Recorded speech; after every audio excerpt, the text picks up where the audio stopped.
Chapter 4 Soviet Democracy Vindicated.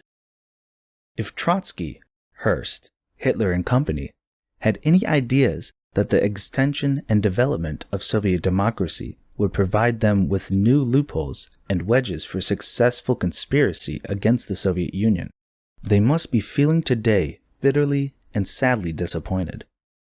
In fact, one need not guess about it. They show this bitter disappointment all too plainly. The new Soviet Constitution, the Stalin Constitution, has been rightly hailed by toiling masses of the world as a blessing, as a triumph of progress and socialism, as a victory over decaying capitalism, which produces and nurtures fascism. But what did that mean?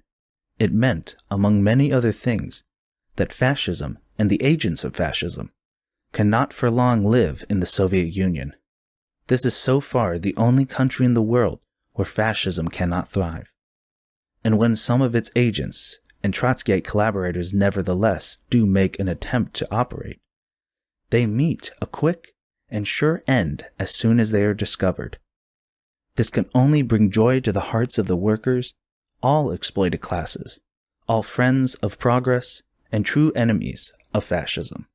How many times have we heard expressions of sincere lamentation over the fact that if only a few decisive measures against the fascist generals in Spain had been taken at the time, as urged by the communists, how much blood and suffering could have been spared the Spanish people? And in Germany, if only social democracy had joined with the communists in dealing with the Hitler gang courageously and decisively, how much agony would have been spared the German people? How much safer a place to live in the world would be today.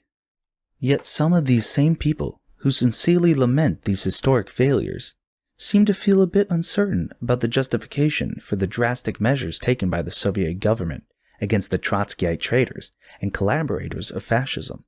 To these we must say, why do you refuse to learn from experience? Why do you persist in repeating the same errors? Criminal errors, such costly errors, over and over again. Certainly, you do not wish to encourage fresh Trotskyite conspiracies in the Soviet Union. Surely, you do not want to embolden Hitler or the Japanese military clique to speculate on the disintegration within the Soviet Union resulting from Trotskyite conspiracies. Because to encourage such hopes in the fascist aggressors means to speed them on to more reckless provocations. It means to hasten the outbreak of war, which will spare no country. It means to encourage Hitler to try in Czechoslovakia what he is doing in Spain. Do you want all that? Of course not. That being the case, certain practical conclusions have to be drawn. And one of them is this: make Hitler, Japan, and all fascist aggressors understand that conspiracies with Trotsky and the Trotskyites do not work in the Soviet Union. That was what the Soviet government has done, and for this it deserves the gratitude of the enemies of fascism in all countries. Make Hitler and the other war aggressors also understand that such and similar conspiracies will not work in other countries either.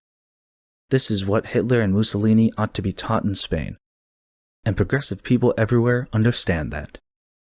But not so the leader of the Soviet Party of America, Norman Thomas. He too draws conclusions from the Moscow trial. He began to draw them even before the trial was over, and here it is.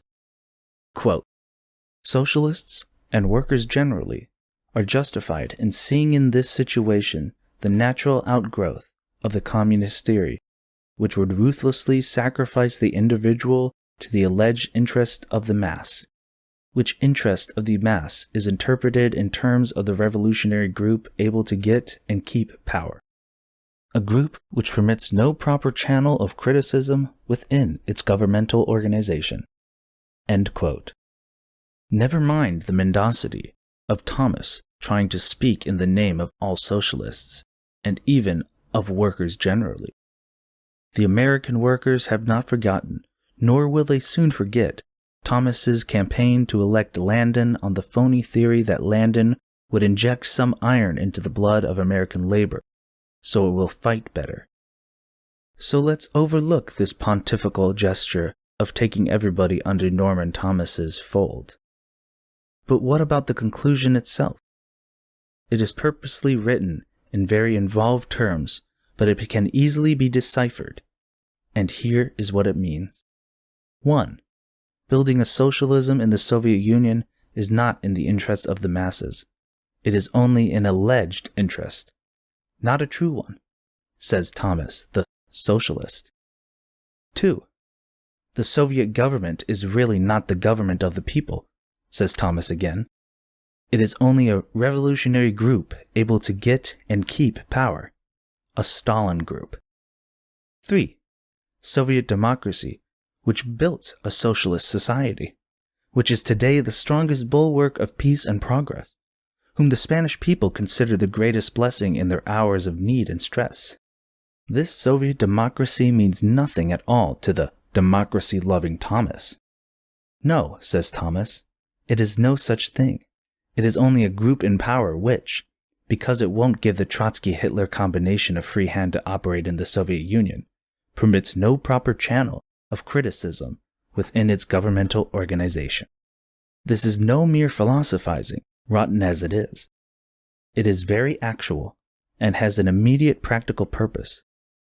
It is to bolster up the astounding statement that the Trotsky-Hitler conspiracy is the natural outgrowth of the communist theory.